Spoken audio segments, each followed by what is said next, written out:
I once sat at my place visited by something from another world. It stated as I sat in my kitchen, "You their spy. This, my spy." And it highlighted a can of corn, sitting on the kitchen counter.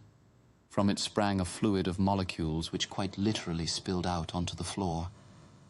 The molecules changed in the shadows to take on the form of a cat.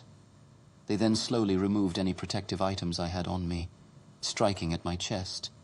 I was also stabbed in the leg, so I could not stand and run. I eventually made my way out of the apartment and down the street, nowhere to run to. I ended up at the bar. I drowned my sorrows and hid everything. I am the Magi. I walk alone, for I truly walk with God's angels and demons. I am grateful to you, my friends. I have hidden this from you for good reasons. I am grateful.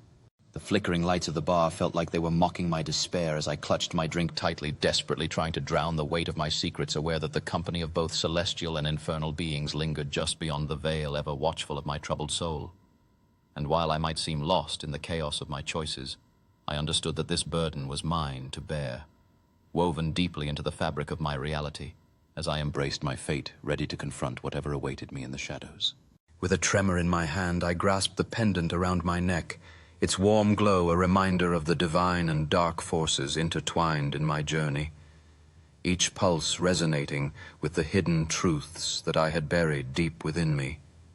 And as I sat in that empty bar enveloped by an eerie mist, I felt the weight of my destiny pressing down on me, compelling me to confront not just the world outside, but the very essence of who I was meant to be, teetering on the edge between light and shadow.